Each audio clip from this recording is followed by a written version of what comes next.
What's up guys, kembali lagi di Ngobrol Santai. Kali ini saya ditemani oleh Mas Koit. Ya, Mas Koit. Kita akan ngebahas tentang perspektif belajar bahasa yang seharusnya kita jalani. Oke. Jadi gini Mas Koit, kita punya masalah nih. Kita punya masalah yaitu kenapa kok di kelas itu di semua sekolah ya, termasuk di perkuliahan kita belajar bahasa Inggris, tapi kenapa nggak bisa bahasa Inggris gitu, nggak menghasilkan murid-murid yang dia bisa belajar bahasa Inggris dengan efektif. Iya, padahal bahasa Inggrisnya itu kan udah lama ya kita belajar. SD ada bahasa Inggrisnya kan, Iya, SMP SD, ada, SMP. SMA ada, kuliah pun pasti ada. Tapi kok siapa tuh yang belajar bahasa Inggris tuh tahu gara-gara sekolah ada pelajaran bahasa Inggris? Pasti nggak ada ya. Nggak ada. Jadi kayak juga ya. ironi gitu kan Mas. Iya. Sejak SD sampai kuliah ada nggak? Ada ya? Kuliah ada. Semester 1 kalau nggak salah. Semester 2 juga ada bahasa Semester Inggris. 2 ada 1, 2. Nah itu ironi sekali teman-teman. Jadi why? Bahasa Inggris ya.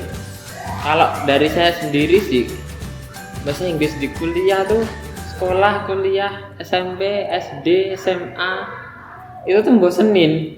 Masa di dalam kelas masuk disuruh nulis tenses. Apa toh tenses itu kan nggak tahu ya Mas ya. Iya toh. Terus disuruh grammar. Ini harusnya tata bahasa seperti ini, ini. Itu tuh kan kita nggak tahu, harus ngapalin ini itu. Terus kosakatanya juga banyak banget. Tiap kata ganti-ganti, dibolak-balik SPOK-nya ya kan. Dibolak-balik. Kan susah di bahasa Inggris itu sebenarnya kalau belajar, apalagi kalau cuman ya waktu masuk ya toh dengerin nggak tahu apa ini, kasih tugas ya udah pulang gitu, habis itu pulang kerjain, itu nanti bikinnya ya susah bahasa Inggris kita gitu.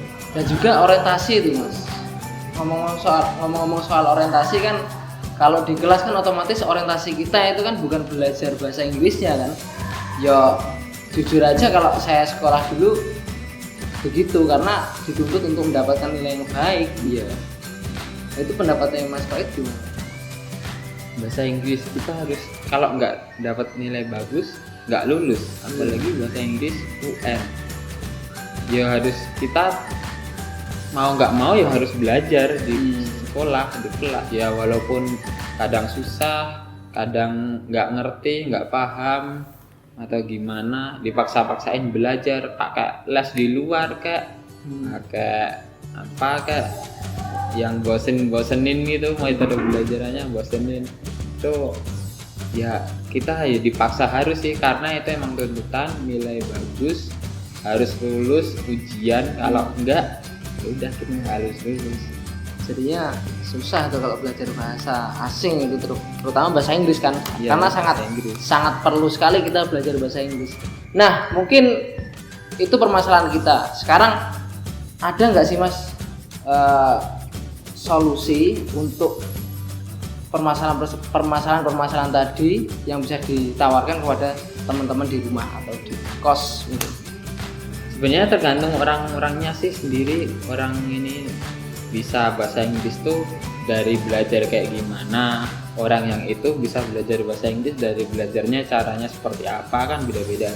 Nah kalau pengalaman saya sih ya, saya juga nggak mahir-mahir banget bahasa Inggris, tapi kalau 1-2 ya insya Allah bisa. Itu kebanyakan kan nggak dapatnya dari kuliah, dari sekolah. Tapi misal nih baca dari online, dengerin lagu yang bahasanya bahasa Inggris, nonton film yang subtitlenya bahasa Inggris. Berarti subtitlenya bukan bahasa Indonesia tapi bahasa Inggris? Iya, karena kalau subtitle bahasa Indonesia suaranya nggak didengerin, dilihatnya nggak gambarnya, tapi subtitlenya yang dilihat kalau nonton film, ya kan? Yang subtitlenya bahasa Inggris, otomatis kan suaranya sama, subtitlenya kan sama nanti kan. Nah nanti kadang-kadang bisa ngerti dikit lah gitu. Terus atau kalau enggak, kalau bagi kalian nih yang sering hobinya baca misal, ada nih kan, saya juga ada website itu menawarkan novel bahasa Inggris. Nah, ini salah satu cara biar kita bisa seneng dan mudah belajar bahasa Inggris, ya kan? Kita nggak perlu dituntut untuk baca yang kita nggak ngerti atau apa.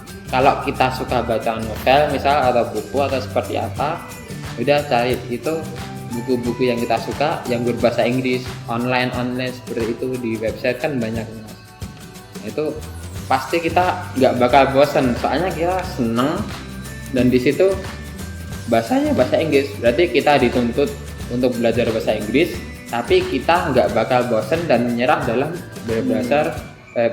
belajar itu, ya kan, belajar bahasa Inggris. Dan juga mungkin kalau membaca novel dengar ya, jadi teman-teman perlu ketahui Mas Koit ini seorang pengajar, dia mengajar warga asing di Solo gitu. Yang diajar adalah warga Palestina dan warga Jordan. Jadi kalau nggak bisa bahasa Inggris ya kan nggak mungkin kan Mas Koit ini ngajar. Nah, dengar-dengar Mas Koit ini setiap malamnya menyempatkan diri untuk membaca novel berbahasa Inggris. Apa itu benar, Mas? Ya, udah tersebar ya ternyata ya. Iya, tersebar. Nah, itu sih hobi ya sebenarnya.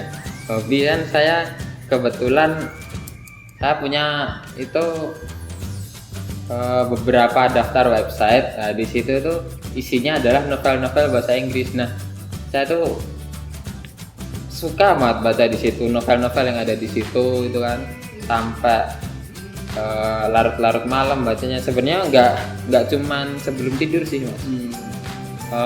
Kadang aja ada waktu luang buka itu baca, terus kadang kadang kalau kamar mandi bosen tuh keluar ambil HP baca, itu kadang-kadang seperti itu kan.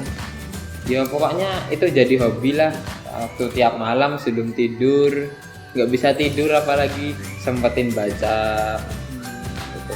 Soalnya ceritanya bagus gitu, terus kita juga bisa belajar bahasa Inggris kalian lebih enak. Berarti lebih jelas gitu. ibarat hobi itu menguntungkan kita juga gitu ya, Mas? Ya, hobi kita seneng tapi kita juga dapat ilmu, belajar sekalian, enak.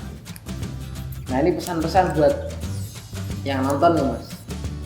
Kalau teman-teman ya sukanya nonton film misal, ya udah nonton aja film yang suka teman-teman, tapi yang ada unsur bahasa Inggrisnya. Misalnya nih subtitlenya bahasa Inggris, apa dubbingnya suaranya yang bahasa Inggris seperti itu. Tapi kan walaupun nanti nggak paham bener kan bisa sekalian belajar kan, oh ceritanya seperti ini, gambarnya seperti ini, tulisannya seperti ini, oh berarti ini tuh maksudnya ini kan, nanti bisa tahu. Terus kalau kalian sukanya hobinya yang lain-lain lagi, misal cari kenalan orang luar Indonesia ya langsung gitu kan, itu kan Tentunya yang lagi nongkrong di Indonesia. iya. Kalau sampai ke sana ya bayarnya mahal ya. Lagi-lagi biaya. Bayarnya mahal itu bisa ngobrol-ngobrol, chatting. Oh iya, atau kalau enggak yang suka nih chattingan ya kan Mas, chatting itu bisa chattingin dengan orang-orang asing itu kan. Cobalah kalian cuman chatting ngobrol kan, terpaksanya harus pakai bahasa Inggris karena kalau nggak nyambung nanti. Nah makanya itu bisa itu dipaksa pakai bahasa Inggris, nanti bisa belajar sekalian lah gitu. Atau yaitu teman-teman cari sendiri yang menurut teman-teman tuh bisa belajar tapi nggak bikin bosen, Tapi asik gitu ya. iya bener asik gitu. Hobi terutama hobi yang bisa untuk belajar sekalian. Kalau di kelas kan belajar tapi boring. Ngantuk ya, boring ngantuk, apalagi kalau nggak ngerti dosennya cuman cerita aja kadang-kadang itu paling tidur gitu, bosen bukan. Carilah cara gitu. Ya. Terima kasih ya Mas Koit. Ya, That's it guys. Itu tadi tips-tips bagaimana cara belajar bahasa Inggris bisa melalui novel, film dan lain-lain sebagainya. Tidak melulu di kelas. Semoga bermanfaat. Kalau kamu suka dengan video kayak gini, silahkan like, komen, dan subscribe. Thank you.